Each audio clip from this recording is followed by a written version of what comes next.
Olá, saudações cordiais e fraternas a tantos quantos estiverem acompanhando mais esta nossa gravação, transmitida pelo canal A Fé Ortodoxa, do professor Fernando, nosso dileto amigo.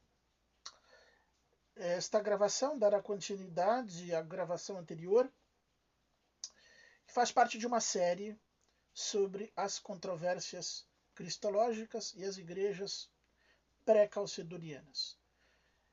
Lembrando a todos que a primeira gravação dizia respeito ao arianismo. É vital conhecermos bastante bem, ou suficientemente bem, o contexto e o significado das controvérsias arianas do século IV, para podermos compreender o contexto das controvérsias cristológicas do século seguinte, do século V. Então faço aí a sugestão a que assistam à primeira gravação sobre o arianismo, a gravação anterior. Porém, se não quiserem assistir, vou fazer um breve resumo e dar continuidade sacando aí algumas conclusões. A controvérsia ariana, ela iniciou-se no começo do século IV, por volta de 315, 318 da era cristã, como já dissemos, na cidade de Alexandria, onde o presbítero Ário, com grande escândalo, negou a divindade de Nosso Senhor Jesus Cristo. Negou a sua natureza divina, apresentando-o como um mero homem ou uma simples criatura, essencialmente distinta do Pai e, é claro, do Espírito Santo. Essa controvérsia estourou no tempo em que Alexandre era o patriarca de Alexandria, mas se espalhou com grande rapidez por todo o mundo cristão, causando uma enorme convulsão, a ponto de chamar a atenção de César Constantino, o qual, no ano de 325, convocou um concílio geral na cidade de Niceia. Ao fim deste concílio geral, os padres conciliares deliberaram pela aprovação de uma fórmula que continha a palavra grega ousia, ou substância, tomada à filosofia, ou seja, tomada aos pensadores, por assim dizer, pagãos. A opção, a escolha dos padres por empregarem a palavra ousia gerou, no entanto, uma controvérsia maior, ou seja, acabou agravando as discussões, não mais em torno da fé propriamente dita, mas de como expressar a fé com maior ou menor exatidão, como expressar a fé da melhor maneira possível, através de uma fórmula que não contivesse ambiguidades, como todas as fórmulas precedentes, no caso, as fórmulas mais antigas. Isto porque meio século antes, algumas décadas antes, um sínodo regional de Antioquia havia condenado o uso da palavra substância e de outros termos de origem pagã, seguindo uma orientação mais tradicionalista, mais voltada para as escrituras do Novo Testamento. De modo que, quando os padres do primeiro concílio geral optaram por empregar a palavra ousia, isso despertou em diversos círculos ortodoxos mais tradicionais uma grande resistência. E disto, consequentemente, resultou a formação de um partido que veio a ser chamado de semi-ariano, quando na verdade deveria ser chamado de semi-niceno, uma vez que este partido, esta facção, este grupo ou esta corrente reconhecia, como os cristãos ortodoxos, a divindade de Cristo, a encarnação do Verbo, a trindade consubstancial indivisível, limitando-se a rejeitar a proposta conciliar em torno da palavra ousia, em torno da palavra substância. Bem, eu deixei para falar nesta gravação. Os nicenos cunharam a expressão homoousios, de igual substância. A fórmula conciliar diz igual consubstancial. Enquanto que os chamados semi-arianos, na verdade vou chamá-los de semi-nicenos, apresentaram uma fórmula alternativa, homoousios, que significa similar, semelhante, parecido. Bem,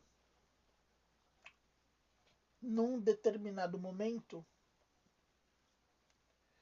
os dois grupos, as duas correntes, os dois partidos ortodoxos, tanto o homoousiano como o homoousiano, que é o niceno, os dois partidos acabaram sendo infiltrados por tendências, ou melhor, por ênfases abusivas em torno de duas heresias. Já nos referimos como um colaborador de Santo Atanásio, Marcelo de Ancira, ao defender a fórmula nicena, ao defender o concílio de Nicéia, ao defender a palavra homoousios, Marcelo de Ancira aproximou-se da heresia sabeliano-modalista. Em pouco tempo estava formado, na extremidade do grupo niceno, estava formada uma facção, digamos assim, uma facção radical, que interpretava a fórmula conciliar homoousia dos homoousianos, da ortodoxia nicena, dando-lhe um sentido modalista ou sabeliano. E chegaram a formar, ainda que de maneira minoritária, eu diria até quase que insignificante, porém em torno de Marcelo de Ancira, chegaram a formar um grupo de teólogos, bispos e fiéis, que conscientemente ou não, interpretavam o concílio de Nicéia e a fórmula nicena num sentido francamente herético, como disse, modalista ou sabeliano. Quando os semi-arianos perceberam isto, tornaram-se ainda mais radicais quanto à sua recusa de admitir a palavra ousia, ou a expressão homoousios, porque acreditavam que, na verdade, ela acobertava o sabelianismo ou o modalismo, e que praticamente todo o grupo homoousiano, ou todo o grupo niceno, estava de fato composto por sabelianos ou modalistas. Então, de alguma maneira, naquele momento, a nossa fórmula ortodoxa homoousiana, naquele momento, estava comprometida por interpretações, por versões, por abusos modalistas e sabelianos, feitos por uma facção de maior ou menor extensão. Isto comprometeu a aceitação da fórmula pelos tradicionalistas. Para complicar ainda mais a situação, nas regiões, e aliás em quase todas, nas regiões em que o arianismo não era bem visto, os arianos adotaram a estratégia de os arianos adotaram a estratégia de se utilizarem da fórmula semi-ariana, do homeúcio. Então, os verdadeiros arianos passaram a usar a fórmula semi-ariana ou seminicena, como ela era vaga, como ela era um tanto vaga, um tanto ambígua, eles passaram a se utilizar dela para disfarçar o seu arianismo puro e divulgar o seu arianismo puro. Então, também entre os semi-arianos, também entre os seminicenos, entre esse grupo surgiu uma pequena facção composta por verdadeiros partidários de Ário. Aliás, cada vez mais radicais, após Eunômio, Écio, Eudóxio. De modo que, embora fossem, teoricamente, 3 partidos, eram, na verdade, 5 partidos. Porque dentro do partido niceno e dentro do partido semi-ariano haviam facções radicais em ambas as extremidades. No extremo do partido homoousiano, niceno, atanasiano, ortodoxo, havia um grupinho de sabelianos ou de modalistas. E no extremo do grupo semi-ariano, que aliás também era ortodoxo, havia um grupinho de verdadeiros arianos enrustidos, infiltrados ali, disfarçados. Então, percebam vocês como era complexa esta situação. E a existência destes 2 grupos infiltrados fez com que, repito, estou repetindo o que já disse, mania de professor, e devido à presença desses radicais infiltrados em ambos os grupos, devido à presença deles, tanto uns quanto outros, tanto nicenos quanto semi-arianos ou seminicenos, firmaram-se nas suas posições, recusando-se a qualquer negociação. Imaginavam os partidários do concílio, que tinham consciência que o concílio era geral e que era um concílio inerrante ou infalível, não podiam nem imaginar fazer qualquer negociação. Mas lamentavelmente encaravam todos os semi-arianos como verdadeiros arianos. Uma vez que a fórmula ambígua, o miúcio, essa fórmula também era usada passou a ser usada pelos verdadeiros arianos. Enquanto isso, os semi-nicenos ou semi-arianos repudiavam por completo o emprego da expressão conciliar homoúcios, porque também era usada por modalistas, por sabelianos. Que conclusão devemos tirar a partir daí? Que, ao menos em parte, no que diz respeito no que diz respeito à imensa maioria dos semi-arianos, que eu chamo de seminicenos, no que diz respeito a eles, não havia controvérsia de fé, uma vez que eles acreditavam como nós e como os nicenos na divindade de Cristo, na encarnação do Verbo, na trindade consubstancial e indivisível, apenas se expressando ainda de maneira arcaica, ainda de maneira vulnerável, ainda de maneira ambígua e insatisfatória. Utilizavam-se uma fórmula que era permeável ao arianismo, mesmo quando eles mesmos não fossem arianos. E a conclusão sobre o arianismo é essa: embora longe de nós negar o arianismo verdadeiro, existiu o arianismo verdadeiro, heresia impura, tanto com Ário e os seus seguidores mais próximos, e o seu partido, que era um tanto moderado, como existiu o arianismo radical, post-mortem, de Ário, que foi a continuação do arianismo por estas personagens que eu citei, os grandes líderes arianos, Eunômio, Écio, Eudóxio. Então existiu o verdadeiro arianismo. No entanto, tudo indica que esse partido verdadeiramente ariano, mesmo quando contasse com alguns infiltrados no partido semi-ariano, ele jamais chegou a ser majoritário, jamais constituiu minoria. Se fosse durante o tempo de Ário ou posterior à sua morte, este grupo jamais se tornou hegemônico dentro do cristianismo. Prevaleceu sempre o senso ortodoxo. Embora parte dos cristãos, por questão de tradicionalismo, tendo em vista as instruções dadas meio século antes, ou um século antes, pelo Sínodo de Antioquia, recusaram-se a aceitar a expressão homoousios, porque não queriam empregar uma terminologia advinda da filosofia, do pensamento pagão, a palavra ousia, substância. E entre estes dois grupos, ambos os quais reconheciam a divindade de Cristo, tudo não passou realmente uma controvérsia de palavras.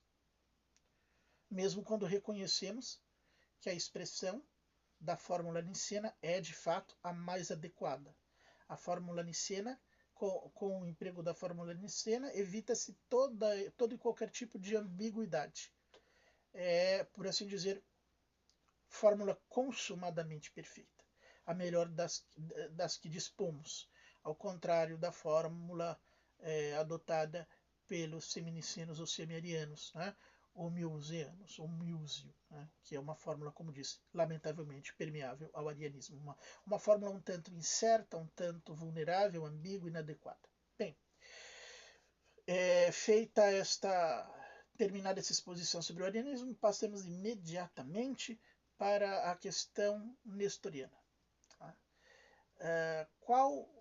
Em que contexto devemos entender perfeitamente os contextos? Como acabei de expor, tanto o contexto histórico exato da controvérsia ariana, não apenas através de um único autor, não apenas através de Jerônimo, por exemplo, que às vezes carrega as tintas, mas através de escritos dos diversos padres da igreja. Então nós temos que tentar conhecer, estudar, ler, folhear as obras de Hilário, de Eusébio de Vercel, do grande campeão da ortodoxia nicena, que foi Santo Atanásio, Anfilóquio de Cônio, Basílio, Gregório de Nissa, Gregório de Nazianzo. Então, devemos tentar obter uma visão geral da controvérsia ariana, uma visão contextualizada.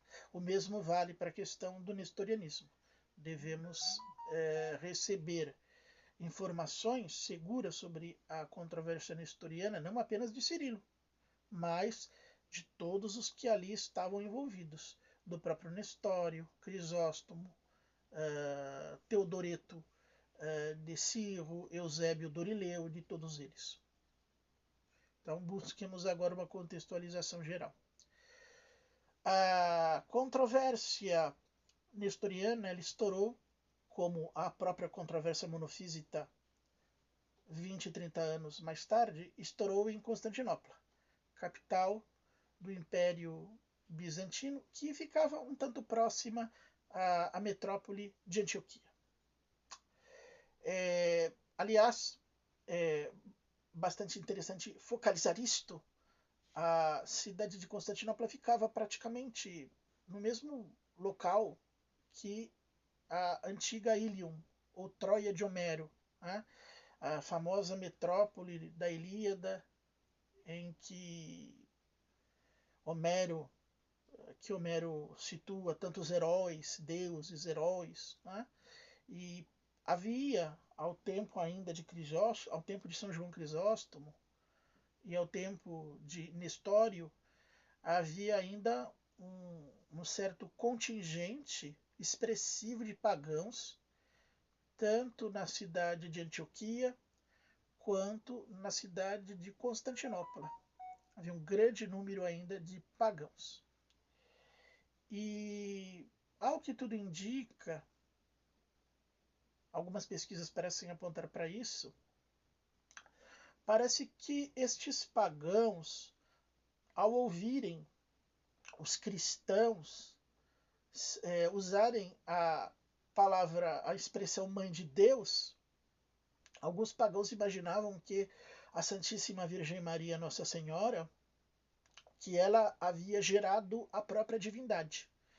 E, portanto, que ela seria uma espécie de deusa, de uma mulher eterna, preexistente, divina, que gerou a própria divindade. A semelhança das grandes deusas mães, que eram cultuadas naquelas regiões. Tá? Réa, Cibele, Atargates, Ísis, todos esses cultos voltados para as deusas mães se faziam ali presentes desde os tempos de Satalhuyuk, desde tempos pré-históricos e memoriais. Era um culto bastante arraigado nessas localidades, nessas regiões ali de Antioquia, ali de Constantinopla, de toda a Ásia Menor, da própria Éfeso, esse culto à deusa mãe. E parece que isto gerou certa confusão entre os pagãos, muitos dos quais resistiam ao cristianismo, combatiam nossa fé, criticavam-na, e entre os cristãos, que eram acusados de ter também uma deusa mãe, que teria gerado a divindade desde toda a eternidade. Parece que existiu algo parecido, tanto em Antioquia como em Constantinopla. O que levou, devido à questão da economia, o que levou os padres daquela região, os grandes teólogos daquela região, a evitarem empregar o termo mãe de Deus. Não rejeitaram, não proibiram, mas não empregavam o termo mãe de Deus. Eles optavam preferencialmente pela expressão Christotokos, mãe de Cristo, a qual, associada a uma cristologia ortodoxa, a uma cristologia correta, é um termo plenamente satisfatório. O problema do termo Christotokos é a cristologia. Quando Christotokos é associada, a expressão Christotokos é associada a uma cristologia herética, naturalmente que o termo se torna insuficiente porque implica a negação da maternidade divina da Virgem. Não era este o caso dos padres antioquianos, não era este o caso de Diodoro de Tarso, de Teodoro de Mopsuestia, de São João Crisóstomo, lembrando que nosso São João Crisóstomo, cuja idoneidade religiosa é indiscutível, cuja ortodoxia é indiscutível, São João Crisóstomo jamais empregou a expressão mãe de Deus, seja em seus sermões ou seja em suas obras. E os supostos sermões em que ele teria empregado o termo mãe de Deus pertencem, na verdade, a Severiano de Gábala, que pertencia, que pertencia ao círculo dos seus amigos, não a ele. Crisóstomo jamais empregou o termo mãe de Deus, da mesma maneira que seu professor Diodoro de Tarso e seu melhor amigo Teodoro de Mopsuestia. E se não duvidamos quanto à ortodoxia de um São João Crisóstomo, de que Cirilo duvidava seriamente, tampouco podemos duvidar da ortodoxia de um Teodoro de Mopsuestia ou de um Diodoro de Tarso, que eram mestres, eram companheiros, eram amigos, eram personagens respeitadas e estimadas grandemente pelo nosso São João Crisóstomo. Nenhum deles fez uso da expressão mãe de Deus, justamente porque naquela região de Antioquia e de Constantinopla, a expressão mãe de Deus causava má impressão entre os pagãos, dando ensejo a grandes males entendidos entre as duas comunidades, a comunidade cristã e a comunidade pagã. Então, os padres antioquianos preferiam ou optaram preferencialmente por empregar a expressão Christotokos, mãe de Cristo, associada a uma cristologia plenamente ortodoxa, o que dava a essa expressão, como disse, um caráter plenamente satisfatório. Bem, aconteceu um problema, claro. O termo mãe de Deus é um termo, era já entre muitos, um termo tão querido, um termo tão estimado como o termo homoúcios. Era um termo bastante que lidava inclusive com emoções, com sentimentos. Lamentavelmente, tanto secretário pessoal de Nestório, quanto Doroteu, bispo de Marcianópolis, se opuseram de uma maneira mais enfática ao uso de Mãe de Deus. Inclusive dizem que Doroteu teria anatematizado quem fizesse o uso de Mãe de Deus, da expressão Mãe de Deus. E isto isso despertou uma imensa comoção entre o povo. E como Nestório era amigo de Doroteu, e também, óbvio, do seu secretário, Nestório saiu à defesa da restrição da expressão Mãe de Deus, nesse sentido de economia, provavelmente no sentido pastoral, de que não se devia recorrer a ela para não confundir os pagãos e fazer com que os pagãos imaginassem que a Virgem Maria era uma deusa que gerou o Filho desde toda a eternidade, exatamente como pensam os sectários, como pensam hoje, como dizem e pensam os sectários protestantes. Essas massas protestantes, para que isso não acontecesse, para que essa confusão não acontecesse com relação aos pagãos, Nestório fez alguns sermãos desaconselhando, restringindo o uso oficialmente, o uso da palavra, da expressão Theotokos, Mãe de Deus. E isso de imediato causou grande comoção, não apenas na igreja de Constantinopla, também na igreja de Antioquia, mas se espalhou muito rapidamente e causou comoção em diversas igrejas, inclusive na igreja de Éfeso, que estava situada nas proximidades. E estourou a assim chamada controvérsia nestoriana. E, como de praxe, o imperador, com medo de repercussões políticas e sociais, não tardou a convocar o terceiro concílio na cidade de Éfeso. Entrementes foram surgindo, não da parte de Nestório, mas foram surgindo da parte de apoiantes, aderentes, companheiros, foram surgindo justificativas extremamente temerosas, extremamente temerárias, justificativas extremamente temerárias contra o uso da expressão consagrada Mãe de Deus. Lembrando que o termo Mãe de Deus havia sido já, de alguma maneira, utilizado por Inácio Mártir. A Virgem Maria, Mãe de Nosso Senhor, Mãe de Deus, Nosso Senhor Jesus, Mãe de Deus, aquela que gerou Deus, Nosso Senhor Jesus Cristo. Temos expressões análogas em Tertuliano, em Hipólito, em Irineu. E de modo positivo temos a expressão Theotokos plenamente cunhada por Orígenes.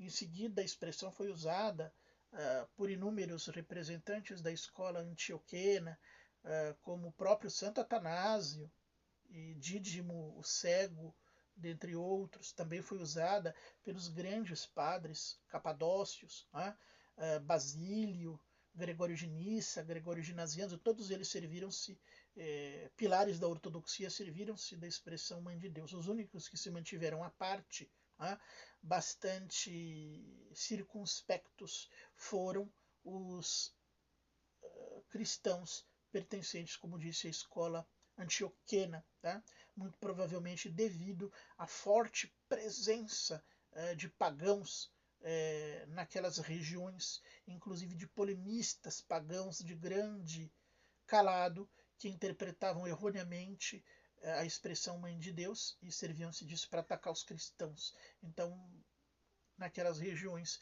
como disse, alguns bispos acharam mais prudente, num sentido de economia ou de pastoral, restringir o uso, não condenar, proibir, declarar errôneo, mas apenas proibir o uso da expressão Theotokos e priorizar o uso ortodoxo associado a uma cristologia ortodoxa do termo Christotokos.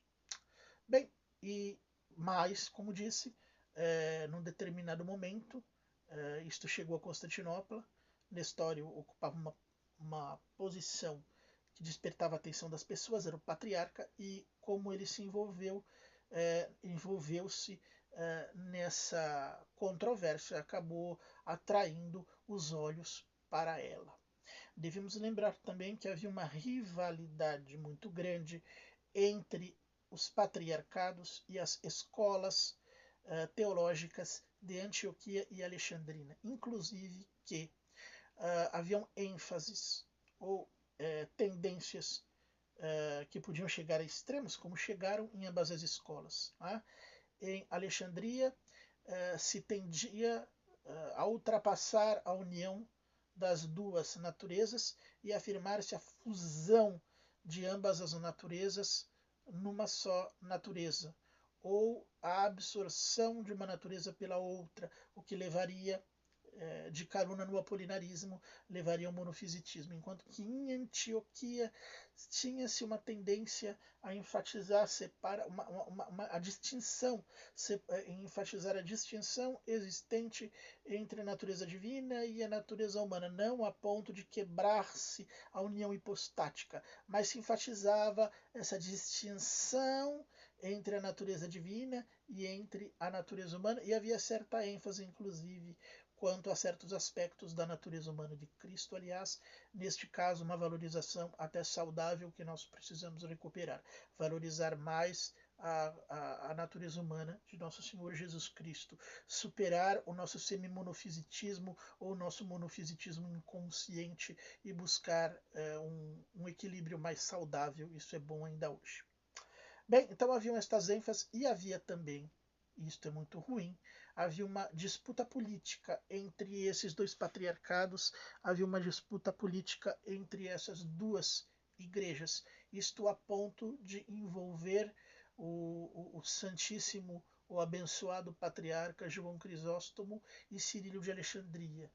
Cirílio encarava Crisóstomo como um patriarca relapso, temerário, suspeito de heresia, se não como herético, e Cirilo moveu uma perseguição intensa contra São João Crisóstomo, serviu-se da intriga, da lisonja, e conseguiu a deposição do santo homem e o exílio. São João Crisóstomo, por influência política de Cirilo, acabou sendo não apenas deposto, mas exilado e morrendo durante o exílio. Uma verdadeira barbaridade. Só para terem ideia sobre a rivalidade que existia entre estas duas igrejas, a de Antioquia e a de Constantinopla, porque Antioquia influenciava Alexandria, desculpe, entre Antioquia e Alexandria, porque Antioquia influenciava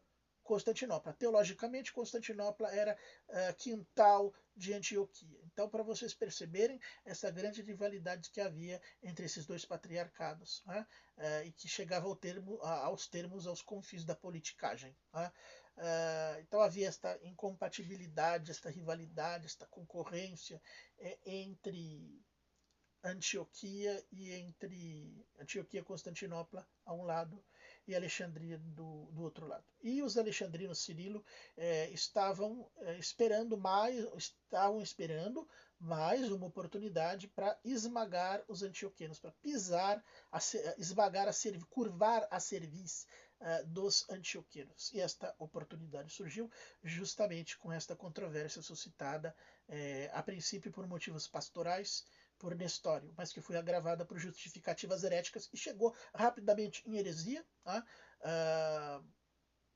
até mesmo antes do concílio, que foi em 431, certamente havia um grupo de bispos e teólogos que separavam a única pessoa de Cristo em duas pessoas, então já havia surgido o nestorianismo, independente de Nestório sê-lo ou não, o mais provável é que Nestório não fosse nestoriano, o mais provável é que ele não dividisse a única pessoa de Cristo em duas, pelo menos quando lemos a obra de Nestório que chegou até nós, que é o Bazar de Heracles. Esta obra foi encontrada em 1895, portanto há cerca de 130 anos. Ela havia sido escrita por Nestório durante o seu exílio no deserto do Egito. E surpreendentemente, eu li o Bazar de Heráclides, eu tive a oportunidade de estudar a obra, a semelhança com as definições do Concílio de Calcedônia é bastante grande. Né? Pelo menos o Nestório, autor do Bazar de Heráclides, parece perfeitamente ortodoxo, parece um ortodoxo calcedoniano. Não sabemos, porém não temos certeza se Nestório apenas se retratou, chegou a uma posição mais equilibrada algum tempo depois, ou se durante algum momento dessa controvérsia, durante algum momento, ele de fato aderiu a essa heresia que dividia Cristo em dois, que leva seu nome, aliás, o nestorianismo. Então não temos como avaliar, não temos como saber. Né? Às vezes, esses testemunhos são um tanto forçados. Né? Devemos lembrar que Cirilo também acusava São João Crisóstomo de opiniões temerárias, de heresias e de outras coisas, e isso é um verdadeiro absurdo.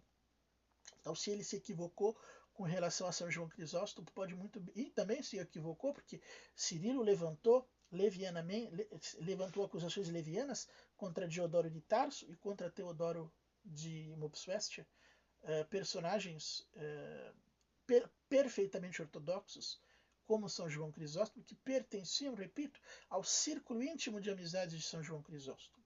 Diodoro de Tarso, seu mestre, seu professor, sempre contou com a amizade de São João Crisóstomo. Crisóstomo sempre foi muito querido, muito considerado por ele, mais ainda Teodoro de Mopsuestia, para que Crisóstomo considerava como um verdadeiro irmão seu. Né? É assim que Crisóstomo se exprime nas cartas que enviava a Teodoro e vice-versa. Né? Então eles tinham um imenso respeito um pelo outro e é absolutamente impossível que São João Crisóstomo tivesse relações tão próximas com alguém que de fato fosse nestoriano e que dividisse a única pessoa de Nosso Senhor Jesus Cristo em duas. Isso é um verdadeiro absurdo. Né? A simples proximidade com São João Crisóstomo deveria servir para isentar tanto Teodoro de Mopsuestia quanto Diodoro de Tarso de todas essas acusações tecidas por Cirilo. Né? Lembrando que as mesmas acusações que Cirilo não poupava São João Crisóstomo, que é talvez o maior modelo de ortodoxia, juntamente com São Basílio e com Santo Atanásio, nós poderíamos citar três pilares da ortodoxia, né? De modo geral, Atanásio, Basílio e Crisóstomo. Né? E Crisóstomo não era poupado, ele não era separado. Cirilo não separava Crisóstomo de Diodoro de Tarso e de Teodoro de Mopsuestia. Ele incriminava os três. Né? Bem, por isso temos que tomar muito cuidado com isso. Talvez alguém se pergunte, mas São Cirilo acusa, mas São Cirilo isso, São Cirilo aquilo. Nós devemos sempre nos ater à fé da igreja, e aliás explicitada pelo latino Vicente de Leriz no Comunitório. Os padres da igreja só são infalíveis em seu conjunto. Só são inerrantes quando eles ensinam unanimemente determinadas doutrinas quanto a estas doutrinas. Separados uns dos outros, em particular, padre algum da igreja é infalível. Nós não podemos imaginar Cirilo, nem mesmo Basílio, e nem mesmo o grande Santo Atanásio, como os latinos concebem Agostinho de Hipona, como super padre da igreja. E menos ainda podemos encarar Cirilo, Basílio, Atanásio, como os romanos encaram o Papa deles, o Papa Romano, como um indivíduo infalível, como um bispo, um patriarca inerrante. Isto é herético. Para nós ortodoxos só existe uma autoridade, existem duas autoridades, existem três autoridades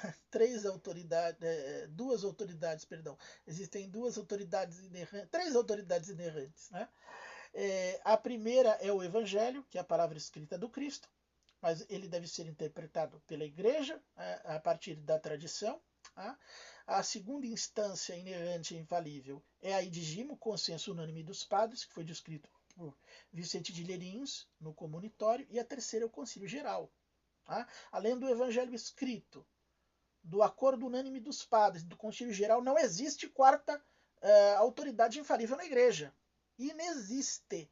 Então, personagem algum, padre da igreja algum, por mais autoridade que tenha, pode ser considerado como infalível, como inerrante. Tá? Principalmente quando se expressa a respeito de questões de natureza moral, questões de natureza histórica, teológica também, mas histórica. Em todos estes casos, qualquer santo padre se expressa falivelmente. Este é o caso de Cirilo. Então, para nós podermos julgar a personalidade Nestório com a devida justiça, devemos recorrer primeiramente aos seus escritos e, em segundo lugar, aos escritos de diversos outros do conjunto dos padres da igreja, para tentar descobrir o que ele de fato ensinou. E, como disse, parece que Nestório jamais ensinou o nestorianismo, que ele jamais dividiu o Cristo em dois seres, em duas pessoas distintas, que ele jamais negou a união hipostática, a conexão íntima e essencial, que ele jamais negou as operações, a comunicação de idiomas ou de bens, as operações teândricas. Parece que na história não contestou, não pôs em dúvida nada disto. E se estamos nós e outros, como Flisch Martin, o grande historiador apostólico romano, Flisch Martin, Martin e outros, estamos corretos, Nestório era plenamente ortodoxo. Nestório, as crenças de Nestório equivaliam àquilo que é expresso pela terminologia calcedoniana. Outro caso, como disse, se houveram nestorianos desde o princípio da controvérsia, durante a controvérsia e nos séculos seguintes. Claro que quase desde o princípio surgiram verdadeiros nestorianos, alguns muito fanáticos, muito ferozes, que dividiam a única pessoa de Cristo em duas, que negavam a comunhão de bens, que negavam a união hipostática, que negavam as operações teândricas e afirmavam resolutamente a existência de um Jesus homem separado de um Jesus Deus. Tá? Isto existiu. E alguns deles, parte deles, radicaram-se dentro da futura igreja síria. Tá? Radicaram-se fora das fronteiras do império. Radicaram-se na Mesopotâmia, radicaram-se na Pérsia, tá? Sob a proteção dos persas sassanidas. Tá? Isso aconteceu. E, de fato, a igreja assíria, por séculos, contou dentro dela com um grupo de verdadeiros nestorianos. Tá? Embora eu não acredite que durante qualquer momento eles também tenham sido maioria dentro da igreja assíria, mas dentro da igreja assíria, durante vários séculos, até o século IX, século X, existiram verdadeiros nestorianos. Outro é o caso se existem até hoje, se ela é nestoriana hoje, se o nestorianismo subsiste dentro dela até os dias de hoje. E nós já podemos responder com um sonoro não. Com o decorrer dos séculos, a maior parte dos assírios acabou assimilando o espírito do quarto concílio, o espírito de Calcedônia. Foram influenciados, todos acabaram sendo influenciados por Calcedônia. De maneira que este grupo, esta facção nestoriana dentro da igreja síria, foi século a século perdendo forças, até se extinguir por completo pelos idos do ano 1000, como falei, Flisch Martin. Então hoje nós podemos dizer que não existem nestorianos dentro da igreja síria, que a igreja síria apresenta atualmente uma cristologia praticamente idêntica à de Calcedônia, perfeitamente ortodoxa. Há hinos, inclusive, dentro da inologia síria, há hinos que usam a expressão Mãe de Deus, e hoje essa igreja, embora não seja usual no seu discurso, esta igreja oficialmente reconhece a união hipostática entre as duas naturezas e mesmo a comunicação de bens e as operações teândricas. Nada disso é repudiado, nada disso é considerado como heresia ou como opinião teológica. Isto foi incorporado ao ensinamento, ao credo da igreja síria de maneira unívoca a partir do ano 1000 da nossa era. Então não se pode mais falar que existem nestorianos ou uma igreja nestoriana. Existe uma igreja assíria que no passado comportou um nicho nestoriano, uma facção, um grupo de nestorianos, mas que há séculos reconciliou-se com a cristologia ortodoxa, com a cristologia das demais igrejas apostólicas. Então, em parte, no passado, em parte, foi uma controvérsia que girou em torno de pastoral, tá? Da economia da igreja, não girou em torno de condenar Mãe de Deus como um termo herético, de proibir dogmaticamente, mas de desaconselhar o uso. Isso se desenvolveu, tomou outro rumo, suscitando justificativas heréticas. Tá?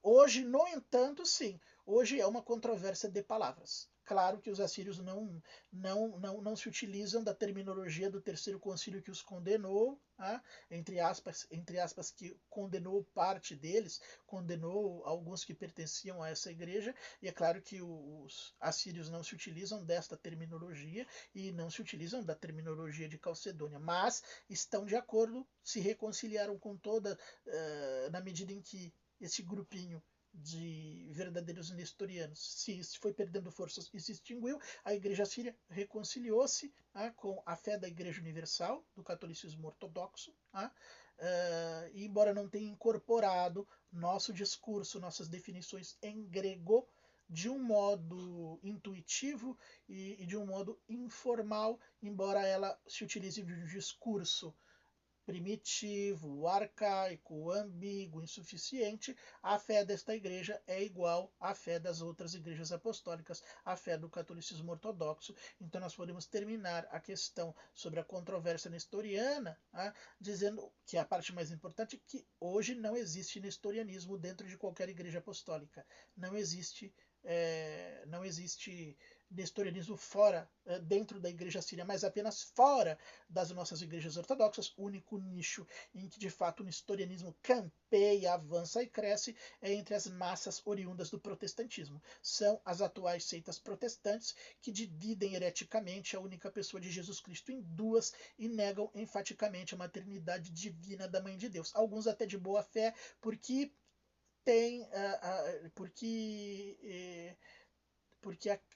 aduzem a mesma confusão, aduzem a mesma percepção, a mesma falsa conclusão que os antigos pagãos de Antioquia e Constantinopla. Alguns protestantes imaginam que ao dizer Mãe de Deus, estamos afirmando que a Virgem Maria é uma deusa eterna que gera a divindade desde toda a eternidade, que é uma perspectiva falsa. A igreja não ensina isso e nós não acreditamos nisto.